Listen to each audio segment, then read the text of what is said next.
It's that time of year, guys and gals. It's time to complete those TESS summative end of the year evaluations and make those recommendations to your school board to renew those contracts for teachers.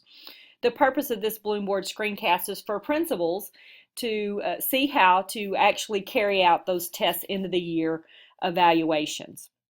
Well, I'm going to go right here to my dashboard in Bloomboard, and your dashboard looks a lot like mine. You probably have more people that you're evaluating, but nonetheless the platform looks the same.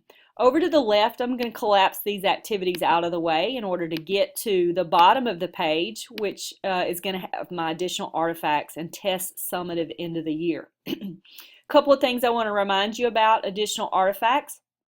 Have several reasons that we need to go ahead and schedule those out for all of our employees. I would just schedule here for all learners.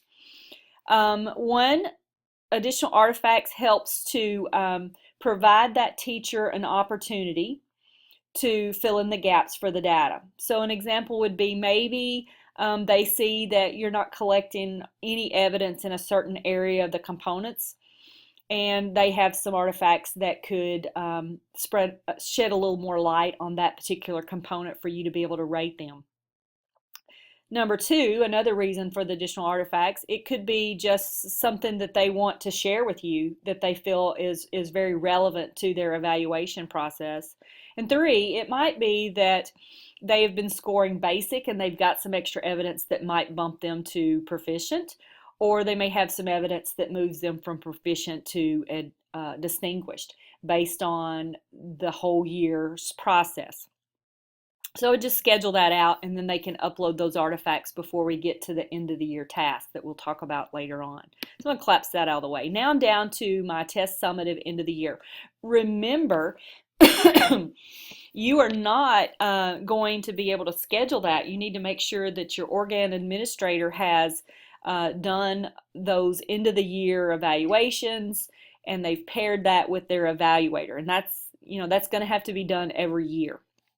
And then this button will be here, and you'll actually be able to schedule this. Also remember that every employee is going to go through this TESS summative end of the year. So last year we had some confusion because we thought we were only going to do this with our track 1 people and our 2A people, but actually remember that we're going to do this with all employees. And really, when we say summative, in Arkansas we had a term. Summative meant something different than what it does to Bloomboard. So when you schedule that, it's really just a reflection piece. It's not really that summative that we think of in terms of summative. So I'm going to just click into that. You see I've scheduled mine out, and I do that a little differently. You may schedule each one of yours individually because you want to meet with them face to face. I truly believe that we're limited in the amount of time that we're given, and we need to work smarter and not harder. And so I think that this TESS summative end of the year could totally be done within the Bloomboard platform, much like the mid-year review of the PGP could be. So to kind of recap, I'm going to click into this and kind of show you what that looks like and just refresh your memory from last year. This piece has the goals, the learner reflection, and the TESS summative end of the year. Notice who's responsible. So the goals were created by both of us, and if I click on the goals, I can review those goals again. All right, just to kind of refresh yourself with what were we actually working on this year in terms of the goals that this learner has. Up here at the top, I'm going to go to learner reflection. And the reason you want to schedule this out for your employees is that you want to give them time, because this is a reflection form and they've got a couple of questions. Here's one. They've got this reflection piece that they're going to type, the progress on their goal they're going to type, and then they're going to describe their evidence. And that is going to take some time if we want them to do this with fidelity and really put some time and effort into it. So I want to give them plenty of time to do that. So I'm going to read that, and then I'm going to go on to the TESS summative end of the year. So like I said, it's really just a reflection. It's kind of recapping the school year, and so I really think this could totally be done just in the platform. So I type glow, grow, and next steps there. That's not normally there. If you go into yours, yours is blank. But I type that in there, and then what I do is set myself up for the next employee that or learner that I look at, and I'm going to just copy that, and I'm ready to paste that into their TESS summative end of the year notes. And this is totally me. It's me going back and looking and reflecting also on the work of that learner. And so I'm going to go in here and type, what are some things that you've really done well with your PGP, and things on the rubric that I feel like you have just met or exceeded my expectations, that I think are just really good efforts on your part.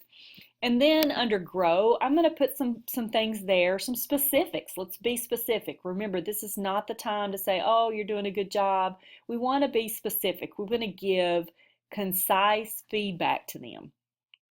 So I'm going to type some things in here that I feel like maybe they missed the mark, or things that we want to work on. And then next steps. And so this process here, if you look at this as it's kind of like the planning piece, getting ready for our PGP meetings that we're going to do at the end of the school year, getting ready for our school year 2016-17. Okay, so if you're going to do this totally within the Bloomboard platform, and you send your folks an email and you tell them we finished the summative end of the year, you can go into your platform and look at that. I would close the meeting out, and that way they're going to get a notification that they can go in and look at that. If you want to meet face to face, then I would not close the meeting out, and I would sit down and we would have this meeting. The positive to that is if you want to change something there in the meeting, you have the option to go in and change that. Okay, so then you could close that out. I want to go back to the activities piece and just share with you that that's the TESS summative end of year. Really cut and dried. We can get that done now. We need to be doing that now. Later on, and we're told that about the middle of March, maybe after spring break, up here is the really big one, which is called the end of the year task. That button's not available for us just yet. When it becomes available, then that's the piece where we're going to go in and we're actually going to receive those ratings on all of those components. If I'm a track 1 or if I'm a track 2A learner, all 22 components will have a score. All domains will have a score, and then we're going to have that cumulative or that weighted score.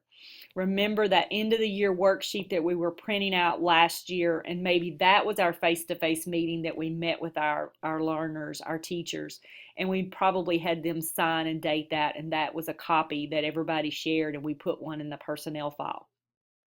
That's not available to us yet. So later on, I'll do another screencast, and with that screencast, when I email that out, I will also email you a step-by-step procedure for how to complete the summative rating. So this is the end of the year task, which is that summative rating that we don't have the option of doing just yet. It's coming in March. And this is the summative end of the year. So two totally different things. Remember that both of those have to be done. Now back to the end of the year task. If I'm if I'm working with learners that are 2B1, 2B2, and 2B3, then remember they're only going to receive a rating on their areas of PGP. So I'm not rating them on all 22 components. I'm only rating them on the areas for their PGP. That's all for now. Remember, guys, I am available if you need help, you need assistance, you need me to come and sit down and help you with this. I'd be more than glad to help you. If you have questions, comments, concerns, feel free to pick up the phone and give me a call or just email me. Thanks again.